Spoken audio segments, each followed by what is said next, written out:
Being a dyslexic myself has made me extremely enthusiastic about the condition and feel that it is our duty to change the narrative. Princess Beatrice finds herself in the center of yet another contentious crisis that the royal family is currently facing. She sobbed as she made a startling disclosure regarding her father, Prince Andrew, in a very emotional moment. Why is it so much worse than anyone had anticipated? And what specifically did she tell that even her closest friends and family were in disbelief? Come along as we reveal the devastating reality of Princess Beatrice's tearful admission about her father and why it's worse than we initially believed. A unique type of princess, Princess Beatrice has been expected to endure constant public scrutiny since her birth in 1988. Like many other royals, she was expected to carry out royal obligations and attend public events throughout her life because she was Prince Andrew's first child and the seventh in line for the throne. But Beatrice never showed the traits of a princess who would settle for a life of royal etiquette.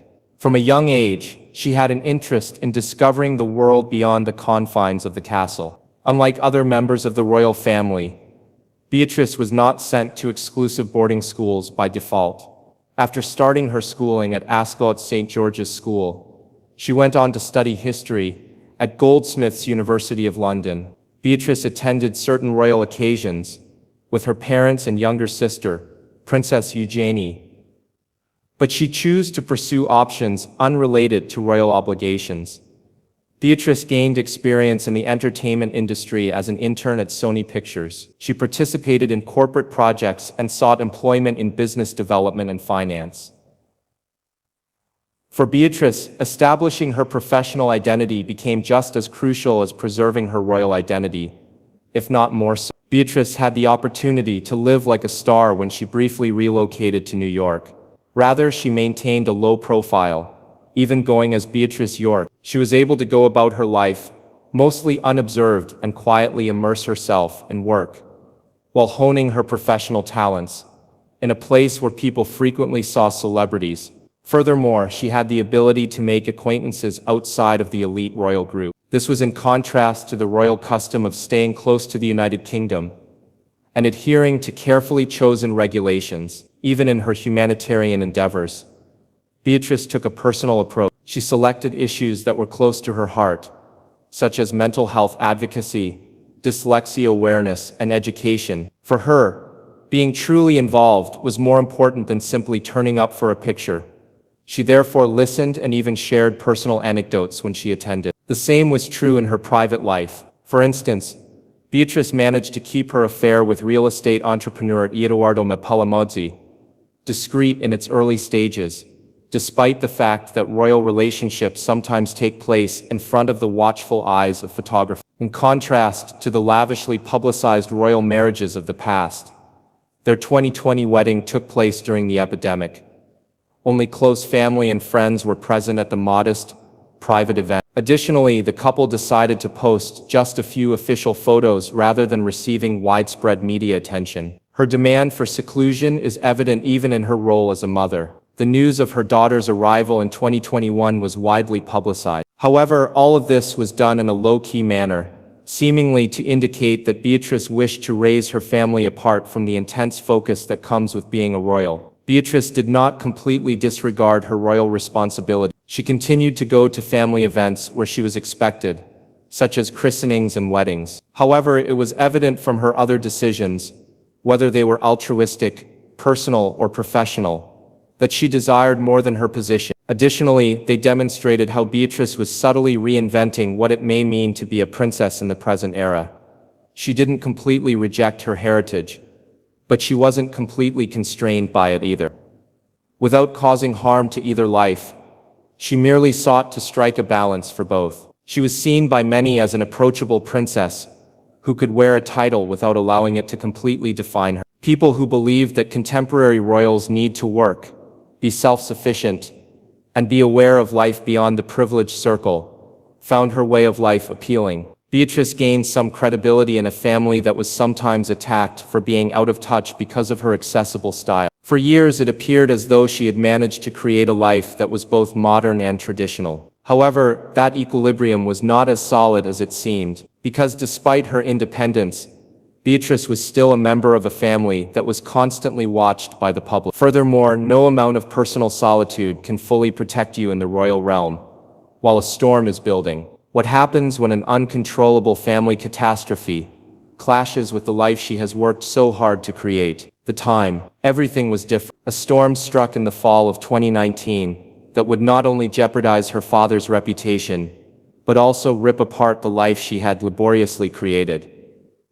Early in July 2019, the controversy started to surface. The American financier Jeffrey Epstein was taken into custody at his home in New York on suspicion of trafficking children. A Pandora's box of scrutiny was opened again by his arrest. Soon after, the identities of influential individuals connected to him started to emerge. Prince Andrews was one of the names. The media started asking the royal family for explanations as tabloids went berserk. However, Prince Andrews did not sit down for a broadcast interview on BBC Newsnight until November. He intended to diffuse the escalating scandal around his affiliation with Jeffrey Epstein. In that interview, rather, it set off one of the most spectacular royal backfires that have ever occurred. His uneasiness and some snide reactions immediately drew derision from people all over the world. He asserted, for instance, that a victim couldn't be speaking the truth, since he was unable to perspire because of a medical problem.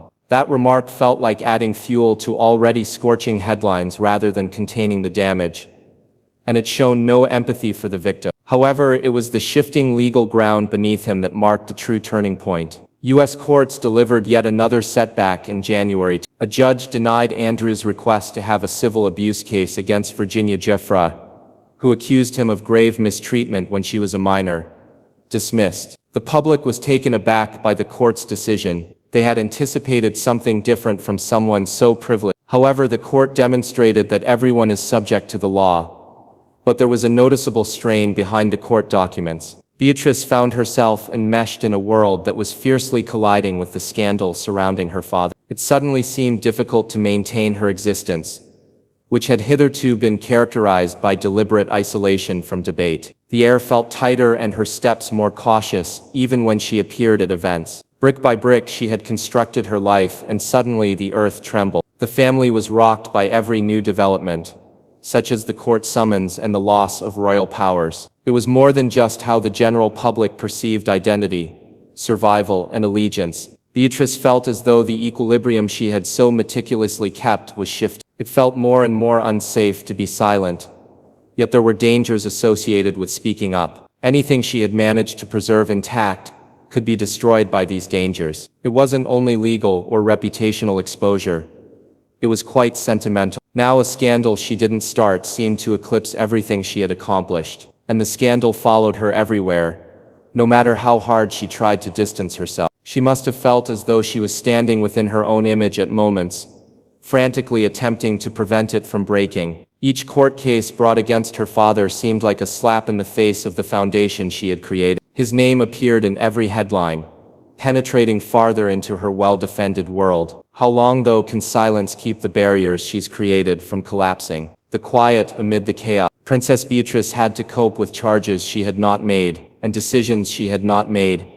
In the months following the controversy, all of a sudden her name was appearing in news unrelated to her business or charitable endeavors, because of the man she still referred to as her father. Beatrice was aware of the power of the press. She had, after all, been raised in a time when royal children were photographed before they were even able to walk. However, this was not like the other. This wasn't the innocuous curiosity of tabloids making romantic or fashion-related predictions. There was a criminal undertone to this worldwide affair, and now it was mixed up with the family name she was born with. Silence was her first instinct. She realized that even the simplest statement could be twisted and used as a weapon in journalistic interpretation. Not because she had nothing to say. She saw the wrath grow with each statement her father tried to say to defend himself. Would she be charged with defending him if she spoke? Would she be labeled disloyal if she separated herself? No position appeared to be safe. The unknown was the most terrifying aspect for Beatrice. Not only were the accusations against her father unattractive, They stretched out and were bound to a man whose imprisonment only increased public mistrust. She wasn't only waiting for negative publicity to pass. There was no obvious route out of the storm she was living in. Family loyalty was no longer the only factor at play here. It has to do with protecting oneself. Every action she took and every moment of silence she maintained was calculated. She also came to the realization that she could no longer control the discussion about her father as each day went by. However, she may still be able to manage her own. Could she though? How could she protect herself from what lay ahead? If the scandal had already tainted every aspect of her life, the startling assertion, nobody thought it was real when it was originally reported by the media. It was nearly impossible to imagine Princess Beatrice, who had kept resolutely quiet while the world ripped her father apart, writing a letter to express her sentiments. However, by the time specific passages started making the rounds in the media, it was obvious that the princess was the source. The letter was rendered even more combustible by the fact that it was intended to be sent confidentially to a friend, rather than for public consumption. Beatrice had kept up a sort of regal discipline for years. She never publicly disagreed with her father. She never made any insinuation. It implied that silence had cost her, regardless of how long ago she had written this letter. The sentences painted a picture of a lady who felt imprisoned by the very organization she was born into, unable to express her feelings completely, but nevertheless able to speak freely. People were convinced as they read it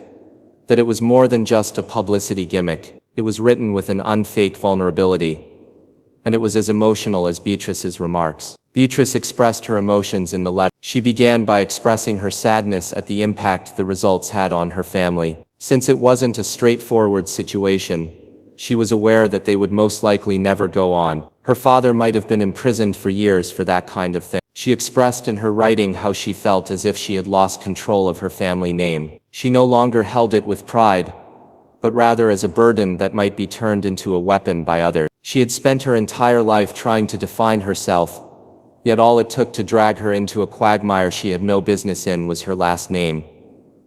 She then talked about the conflict she had to deal with between being devoted to her father and being wary of the victim. She said that the impact his own activities had on her life and her kids, whom she had done everything in her power to protect, was intolerable. Beatrice said that she was afraid her father's decisions would irrevocably tarnish not only his legacy, but also her own prospects. Titles were supposed to serve as shields in the royal family. It felt like a target to her now. In her letter, she expressed her concern that she might never be able to enter a room again without someone silently associating her face with his guilt. Nevertheless, there was obstinate and unwavering loyalty between the rifts of pain and annoyance. She was clear that she still saw the man who had brought her up, not just the one who had been demolished by the news. She also commended Eugenie, her sister, for her unwavering support of Andrew. Eugenie had not been quiet as Beatrice had. She had publicly demonstrated her allegiance to her father by going to events with Andrew and strolling with him when the media was unforgiving. Eugenie thought her public backing was an expression of love, but Beatrice thought the whole thing was confusing. If the leaked letter revealed anything, it was that Beatrice could have a deep affection for her father, while still questioning the decisions that brought him to the point where his name was the main storyline for such a scandal. The letter sparked a frenzy when it got to the press. The tabloids didn't need confirmation, but the palace refused to respond. They went crazy, analyzing every word and every feeling. Some referred to it as a betrayal disguised as sadness. For others, it was an act of bravery. Ultimately, it was the first time a senior royal had the courage to acknowledge the Epstein scandal's personal toll inside the family. One question lingered in the air as the letter extended past the circle it was meant for. What would happen to her father when the royal family's patience eventually ran out? If Beatrice was on the verge of breaking, not being a prince, the walls of Buckingham Palace didn't just close in when the Epstein controversy finally got out of hand. The previously inviolable status of Prince Andrew caused them to completely crumble. He had been protected by royal privilege for decades. As much a part of his identity as his family name was his title as His Royal Highness, military honors and ceremonial activity. However, that identity started to fall apart at a surprising rate in early 2020. Having entered as a prince of the realm, Andrew left without any royal patronages, military titles or the authority to use His Royal Highness in any official capacity. The family was taken aback by this, but before they could process it, the world was in. It is probable that the Queen realized the extent of the harm and acted swiftly to separate the monarchy from Andrew in a single action. But it broke Andrew, even though it saved the crown some favor. He had previously worked for the monarchy for many years, but now it was practically dragging him under. Businesses and institutions quickly followed suit. Universities re-examined their ties to his esteemed business mentoring program, Pitch at Palace, and corporate donors stopped supporting charities associated with him. The consequences was also quite difficult financially. Andrew lost a lot of clout in the non-profit world after his patronages ended, and rumors circulated about how he would pay for his defense. Financial arrangements were reportedly arranged behind the scenes, and he had begun selling his own property. It was a long cry from the times when he felt at ease in high society, certain of his position in the top echelons of both British and international society. Most telling of all, the controversy put an imperceptible barrier between him and the monarchy's destiny. It was reported that the then heir to the throne, Prince Charles, was adamant on simplifying the royal family's public functions. There was no place for Andrew in this arrangement. According to reports, Prince William also shared the belief that the monarchy couldn't afford more harm to its reputation, and that public faith was brittle. However, Andrew wasn't the only one who fell from grace. The split and the need to release him would have a cascading effect, changing not just his life, but the future of the entire royal family. The internal ripple more than just one royal was brought down by the Prince Andrew incident. It turned into the decisive factor for a change that the monarchy was unable to postpone. Following his expulsion from public life, the royal family had to face a dilemma it had long avoided. With responsibility being sought and secrecy disappearing, how could it continue to be recognized and relevant? The long-discussed idea of Prince Charles to reduce the size of the monarchy suddenly became urgent. The stakes were obvious from the fallout. Every scandal eroded the centuries-old confidence between the crown and the nation, and the public's patience was finite. Every working royal had to have a public visible purpose from this point on, defend their position via service, and keep up a public persona that could stand up to the constant scrutiny of contemporary media. As a result of this new perspective, members of the extended family were given less public roles, appearances were strictly regulated, and Charles, William and George, the direct line of succession, were given more attention. In order to fill the voids left by Andrew's absence, even adored characters like Princess Anne were expected to take on more labor. The family calendar was modified. Trooping the Colors balcony appeared to be less busy. An older, more expansive royal era was also coming to an end. Even though this resulted in a neater, more controlled image, the shift was not without internal conflict. Known for her devotion to her family, the Queen had had to publicly distance herself from her own son, which was a terrible necessity. It was more difficult to put on a united face because of William and Harry's strained relation. Additionally, Charles's emphasis on efficiency and appearance occasionally ran against to the elder royals' more conventional, family-first tendencies. But the message was unmistakable. The survival of the monarchy rested on discipline rather than emotion. Even those who were born into the House of Windsor might be expelled in this new world if their behavior put the organization in danger. The lesson learned from Prince Andrew's collapse would reverberate for years to come. The true devastation was visible behind the royal gates. Despite the public humiliation, the royal family may have made a political move by stripping Prince Andrew of his royal responsibilities. But in his nuclear family, their entire way of life had been upended. The father of his daughters, Princess Eugenie and Princess Beatrice, had been the Queen's favorite son. They now had to face the harsh reality that you might be banished by public opinion long before you are exiled by official proclamation. These days there is an implicit inquiry at every public gathering or charity event. Should they still be spotted next to him? Even the Duchess of York, Sarah Ferguson, was forced to defend Andrew, a role she hadn't held in decades. She still referred to him as family, but not as a husband. She refused to openly leave him despite the criticism and conjecture surrounding their extraordinary closeness, even after their divorce. She saw quiet as capitulation rather than loyalty. Andrew's banishment served as a warning to the monarch. No royal, no matter how near the throne, was untouchable if the queen could deprive her own son of titles and responsibilities. The message was chilling for the next generation. The lesson was much more personal for the York family, yet the institution will defend itself before it defends you. Unspoken tension would now be a part of every summer gathering at Balmoral, or every Christmas at Sandringham. They were living with the shadow of a scandal, not just handling it, and ghosts hardly ever die in the monarchy. How do you feel with the announcement made by Princess Beatrice? Do you believe the royal family made the correct choice? Let us know what you think by leaving a comment. For more, don't forget to subscribe, like and share. Click the following video that appears on your screen as well. You'll like